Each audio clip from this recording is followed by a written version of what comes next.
Hi guys, I'm back. Today I'm going to read Numbers 34 to 36, Deuteronomy 1 to 2, Proverbs 14, and Psalm 47. Let's get started.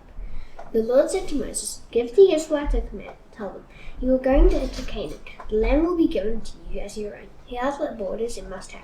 Your southern border will include part of the desert of Zin. It will be along the border of Edom. Your southern border will start in the east from the southern end of the Dead Sea. It will cross south of Scorpion Pass. It will continue on to Zin. It will continue south to Kadesh Barnea. Then it will go to Hazar Adar and over to Azmon. There it will turn and join the Wadi of Egypt. It will come to an end at the Mediterranean Sea. Your western border will be the coast of the Mediterranean Sea. That will be your border on the west. For your northern border, run a line from the Mediterranean Sea to Mount Hor, continuing from Mount Hor to Lebo Hamath. Then the border will go to Zidon. It will continue to Zephon. It will come to an end at Hazar Enan. That will be your border on the north.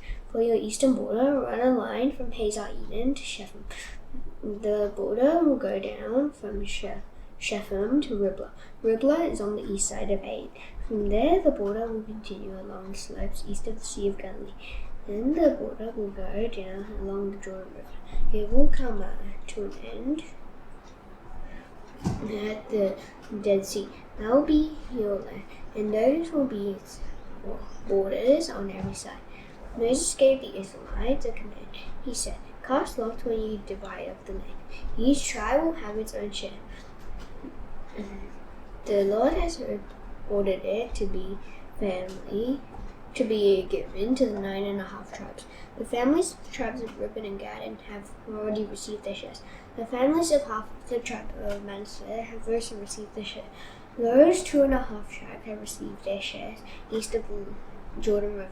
It flows near Jericho. Their land is toward the sunrise. The Lord spoke to Moses. He said, "Tell the names of the men who will give out the shares of the land to your people. They are Elzah the priest and Joshua the son of Nun. Also appoint one leader from each of the 9.5 tribes. They will help you give out the land. Here are their names. Caleb the son of Jephunneh is from the tribe of Judah. Shemuel the son of Ammihud is from the tribe of Simeon. Elidad the son of Gizlan is from the tribe of Benjamin. Bucky the son of Jogli is the leader from the tribe of Dan. Haniel the son of Ephod is the leader from the tribe of Manasseh. Manasseh was the son of Joseph. Kemuel the son of Shephton is the leader from the tribe of Ephraim. Ephraim was the son of Joseph. Elizaphan the son of Parnath is the leader from the tribe of Zebulun. Paltiel the son of Azan is the leader from the tribe of Issachar.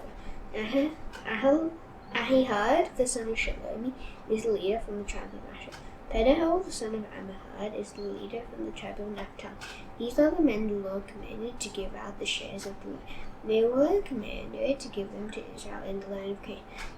On the plains of Moab, the Lord spoke to Moses. It was by the Jordan River across from Jericho. The Lord said, "Command the Israelites to give the Levites towns to live in. The towns must come from their share, the shares of land. The people will harvest their own. Also give the Levites the grasslands around the towns. Then the Levites will have towns to live in. They will also have grasslands for their cattle and all their other livestock. The grasslands around each town you'll give them will go out to 1,500 feet from the town wall. Outside each town, the east side will measure 3,000 feet. So it will the south side, the west side, and the north side. The town must be in the center, and the Levites will own the grasslands around each town. 6 of the towns you give the Levites will be cities to go to for safety. A person who has killed someone can run to one of them. Also give the Levites 42 other towns. You must give the Levites a total of 48 towns. Also give them the grasslands around those towns. The towns you give the Levites must come from the land the Israelites house there. So the number you give from each tribe will depend on the size from that tribe's share. Take many towns from a tribe that has many towns. But take only a few towns from a tribe that only has only a few. Then the Lord said to Moses, "You will soon go across the Jordan River. You will enter Canaan. When you do, choose the cities you go to for safety. People who have killed someone by accident can run to one of those cities. There will be places of safety for them. People will be safe from there from those who want to kill them. Then anyone charged with murder will not die before their case has been brought to the community court. 6 towns will be the cities you can go to for safety. 3 will be east of the Jordan River. The other 3 will be in Canaan. Those 6 towns will be places where the Israelites can go for safety. The outsiders living in Israel can also go to them for safety. So anyone who has killed another person by accident can run there. Suppose a person uses an iron object to hit and kill someone. Then that person is a murderer and must be put to death. Or suppose the person is holding a stone that could kill, and they use it to hit and kill someone. Then that person is a murderer and must be put to death. Or suppose a person is holding a wooden object that could kill, and they use it to hit and kill someone. Then that person is a murderer and must be put to death. The dead person's nearest male relative must kill the murderer. When he meets up with him, he must kill the murderer. What if a person makes evil plans against someone else? And what if that person pushes them so that they die? Or what if that person throws something at them so that they die? Or what if that person hits another person with a fist so that the other dies? Then the person who does any of those things must be put to death. That person is a murderer. The dead person's nearest male relative must kill the murderer. When he meets up with him, he must kill the murderer. But what if a person suddenly pushes someone else without being angry? Or what if that person throws something at someone else without meaning to? Or what if that person does not see the other person and drops a stone on them that kills them? He was not the dead person's enemy. He did not mean to harm them. Then the court must decide between the person who did the act and the nearest male relative of the one who was killed. Here are the rules of what court must follow. The court must provide a safe place for the person accused of murder. It must keep the one accused of murder safe from those who want to kill them. The court must send the accused person back to the city they ran to for safety. The accused person must stay there until the high priest dies. The priest has been anointed with holy oil. But suppose the accused person goes outside the city, and suppose the dead person's nearest male relative finds them outside the city. Then the relative can kill the accused person. The relative will not be killed city of murder. The accused person must stay in that city until the high priest dies. Only then may they return home. This is what the law requires of you for all time to come. It will apply of you no matter where you live. Suppose a person kills someone, then that person must be put to death as a murderer. Do it only when there are witnesses who can tell what happened. Do not put anyone to death if only one witness tells what happened. Do not accept payment for a murderer's life. A murderer deserves to die. They must certainly be put to death. Do not accept payment for anyone who has run to a city for safety. Do not let them buy their freedom to return home. They must not go back and live on their own land before the high priest dies. Do not pollute the land where you are. Murder pollutes the land. Only one thing can be paid to remove the pollution in the land where murder has been committed. The blood of the one who spilled another's blood must be spilled. So do not make the land where you live unclean, because I live there too. I, the Lord, live among the Israelites. The heads of the families of Gilead came to Moses. Gilead was the son of Machir. The family heads were from the tribe of Manasseh, so they were in the family line of Joseph. They spake to Moses in front of the leaders of the families of Israel. They said, the Lord commanded you to give shares of the land to the Israelites. He told you to cast lots when you do. At that time, the Lord ordered you to give our brothers the loaf had share to his daughters. Suppose they marry men from other tribes of Israel, then their share will be taken away from our family's land. It will be added to the land of the tribe they marry into. So part of their share given to us will be taken away. The year of their share will be added to the land of the tribe they marry into. Their land will be taken away from the share given to our tribe. Then the Lord gave a command to Moses. He told Moses to give an order to the Israelites. Moses said, what the tribe in the family line of Joseph is saying is right. Here's what the Lord commanded for the Zelophehad's daughters. They have to marry someone in their own family's tribe. This property in Israel must not pass from one tribe to another. Everyone in Israel must keep their family share of their tribe's land. Suppose a daughter in any tribe of Israel receives land from her parents. Then she must marry someone in her father's family and tribe. In that way, every family share will remain in his family line in Israel. Property can't pass from one tribe to another. Each tribe of Israel must keep the land it receives. So Zelophehad's daughters did just as the Lord commanded Moses. The names of the daughters were Mahlah, Tirzah, Hoglah, Milcah, and Noah. All of them married their cousins on their father's side. They married men in the family line of Manasseh, the son of Joseph. So the land they received remained in their father's family and tribe. These are the commands and rules the Lord gave through Moses. He gave them to the Israelites on the plains of Moab. They were by the Jordan River across from Jericho. Deuteronomy 1-2. These are the words Moses spoke to all the Israelites. At that time, they were in the desert east of the Jordan River. It's in the Arabah Valley across from south. The people were between Paran and Tophel, Laban, Hazorah, and Dizahab. It takes 11 days to go from Mount Horeb to Kadesh Barnea if you travel on the Mount Seir road. It was the 40th year since the Israelites had left Egypt. On the first day of the 11th month, Moses spoke to them. He told them everything the Lord had commanded him to tell them. They had already won the battle over Sihon. Sihon was the king of the Amorites. He had ruled in Heshbon. Israel had also won the battle over Edrei. Og was the king of Bashan. He had ruled in Ashtaroth. The people were east of the Jordan River in the territory of Moab. There Moses began to explain the law. Here's what he said. The Lord our God spoke to us at Mount Horeb. He said, You have stayed long enough at this mountain. Take your tents down. Go into the hill country of the Amorites. Go to all the people who are their neighbors. Go to the people who live in the Arabah Valley. Travel to the mountains and the western hills. Go to the people in the Negev desert and along the coast. Travel to the land of Canaan and to Lebanon. Go as far as the great Euphrates River. I have given you all this land. Go in and take it as your own. The Lord promised he would give the land to your fathers. He promised it to Abraham, Isaac, and Jacob. He also said that he would give it to their children after them. At that time, I always spoke to you. I said, You are too heavy a load for me to carry alone. The Lord your God has caused there to be many of you. Today you are as many as the stars in the sky. The Lord is the God of your people. May he cause there to be 1,000 times more of you. May he bless you, just as he promised he would. But I can't handle your problems and troubles all by myself. I can't settle your arguments. So choose some wise men from each of your tribes. They must understand how to give good advice. The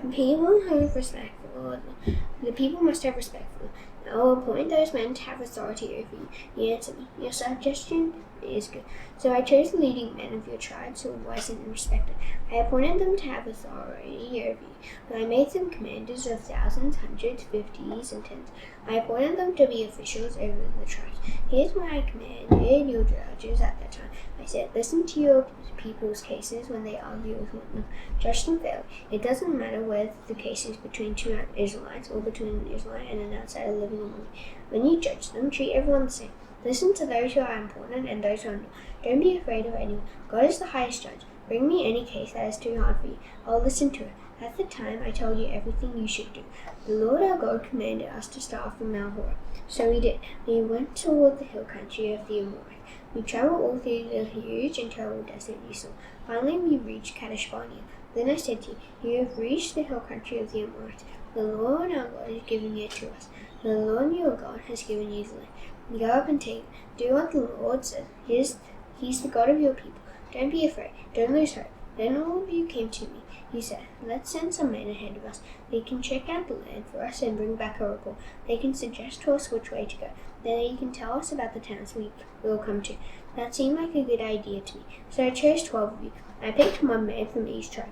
They left and went up into the hill country. Then they came to the valley of Eshcol. They checked it out. They got some of the fruit of that land. Then they brought it down to us and gave their report. They said, The Lord our God is giving us a good land. But you wouldn't go up. You refused to obey the command of the Lord your God. You say, The Lord hates us.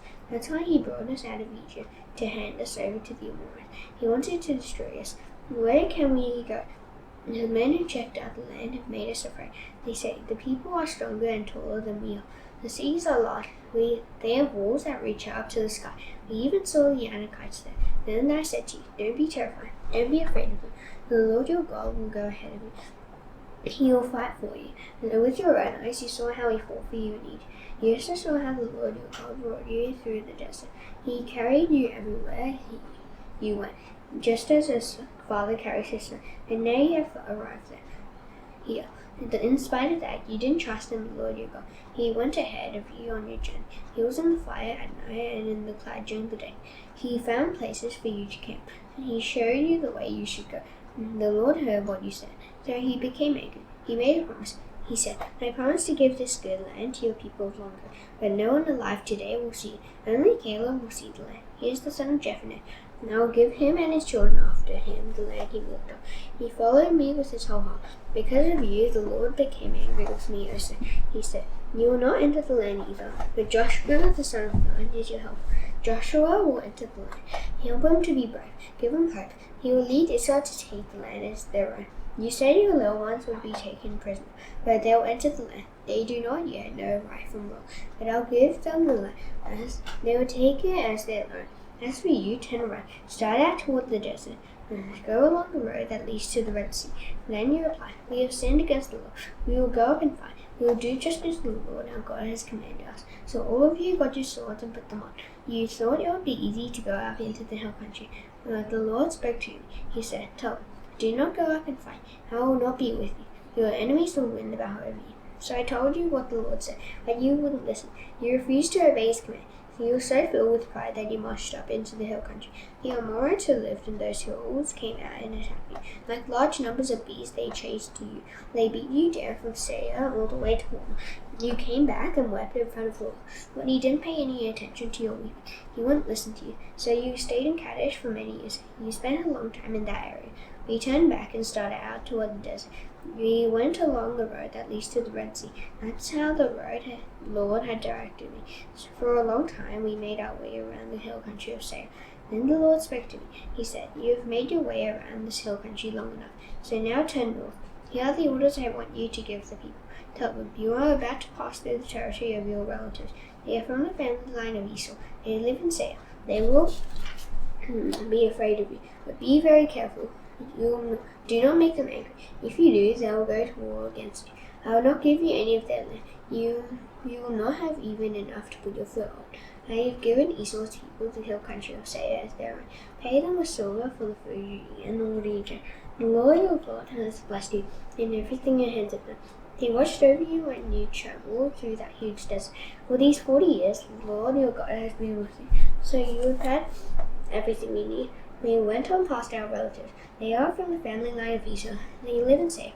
We turned away from the Araba Valley Road. It comes out from Elath and Ezion-Geber. We travel along the desert road of Moab.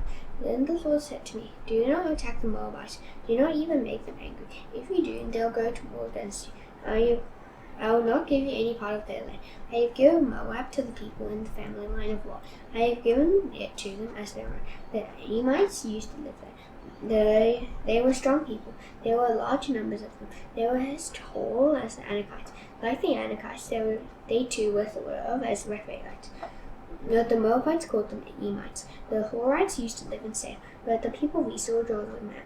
They destroyed the Horites to make room for themselves. Then they settled in their territory. They did just as Israel had done in the land the Lord gave them as their own. The Lord said, now get up, go across the Zered Valley. So we went across. Between the time we left Kadesh Barnea and the time we went across the Zered Valley, 38 years had passed. By then, all the fighting men who had been in our camp from the beginning had died. The Lord had warned them that it would happen. He used his power against them until he had gotten rid of all of them. No one was left in fear. Finally, the last of the fighting men among the people died. Then the Lord said to me, today you must pass near the border of Moab. Moab is also called Ar. When you come to the Ammonites, do not attack them. Do not make them angry. If you do, they will go to war against you. I will not give you any of their land as your own. I have given it to the people in the family line of Lot. I have given it to them as their own. That land was also thought of as a land of the Rephaites. They used to live there, but the Ammonites called them Zamzamites. The Rephaites were strong people.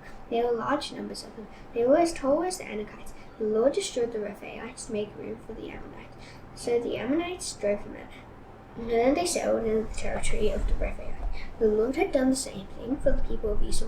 They lived in Seir. The Lord destroyed the Horites to make room for Esau's people. They drove the Horites out. So the people of Esau have lived in Seir in the territory of the Horites to this very day. The Avites lived in villages as far away as Gaza. But people came from Crete and destroyed the Avites. Then the people of Crete made their home in the territory of the Avites. The Lord said, "Start out and go across the valley of the Arnon River. I have handed Sihon over to you. He is the Amorite king of Heshbon. I have also given you his country. Begin to take it as your own. Go to war against them. This very day I will bring fear and terror on all the nations because of you. They will hear about you. They will tremble with fear. Pain and suffering will grip them because of you." And I sent messengers from the desert of Kedar. I told them to go to Sihon, the king of Heshbon. They offered him peace. They said, "Let us pass through your country. We will stay on the main road. We won't turn off it to one side or the other. We will pay you the right amount of silver for food to eat and water to drink. Let us walk through your country." The people of Esau who live in Seir allowed us to do that. The people of Moab who live in Ar also allowed us to go. So let us walk through it until we go across the Jordan River. Then we'll be able to go into the land the Lord our God has given us. But Sihon, the king of Heshbon, refused to let us walk through. The Lord your God had made him stubborn in his heart and spirit. The Lord wanted to hand him over to you, and that's exactly what he has done. The Lord said to me, "I have begun to hand Sihon and his country over to you. So begin the battle to take his land as your own." Sihon and his whole army came out to fight against us at Jahaz, but the Lord our God handed him over to us. He struck him down together with his sons and his whole army. At that time we took all his town. We completely destroyed them. We killed all the men, women, and children. We didn't leave any of them alive, but we took for ourselves the livestock and everything else from the towns we had captured. Not a single town was too strong for us. That includes all the towns from Aroer on the rim of the Arnon River Valley all the way to Gilead. It also includes the town in the valley. And the Lord our God gave us all of them, and you obeyed the Lord's command. You didn't go near any part of the land of the Ammonites. That includes the land along the Jabbok River. It also includes the land around the towns in the hills. Next we turned and went. Proverbs 14.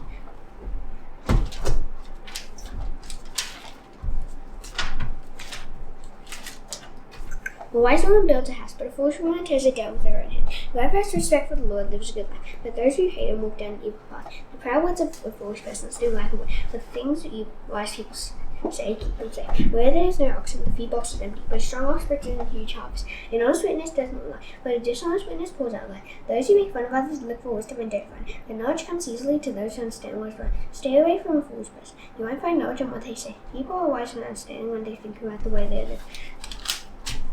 People are foolish when their foolish ways true. Foolish people laugh at making things right when they say, but honest people try to do the right thing. Each heart knows its own soundness, and no one else can share its joy.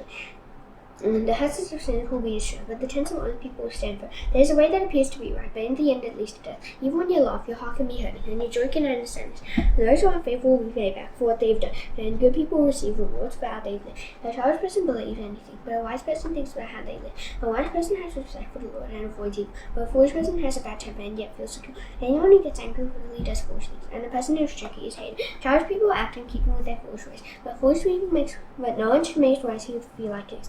Evil people will bow down in front of good people, and those who do wrong will bow down at the gates of those who do wrong. Poor people are avoided even by their neighbors, but rich people have many friends. It is a sin to hate your neighbor, but blessed is the person who is kind to those in need. Those who plan evil go down the wrong path, but those who plan good find love and truth. All our work pays off, but if all you do is talk, you will be poor. The wealth of wise people is their crown.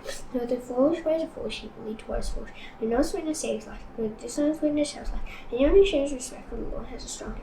It will be a safe place for their children. Respect for the Lord is like a fountain that gives life. It turns you away from the jaws of death. A large population is a king's glory, but a prince without followers is destroyed. Anyone who is patient has great understanding, but anyone who gets angry quickly shows how foolish they are. A peaceful heart gives life to the body, but jealousy rots the bread. Anyone who crushes poor people makes fun of their maker, but anyone who is kind to those who need honors God. When trouble comes, sins are brought down. The godly will seek safety in God, even as they die. Wisdom rests in the hearts of those who understand what's right, and even among foolish people she makes herself known. Doing what's right lives people, but sin brings judgment to any nation. The king is pleased with the wise son, but the servant who is full of shame stirs up the king's anger. Psalm 47.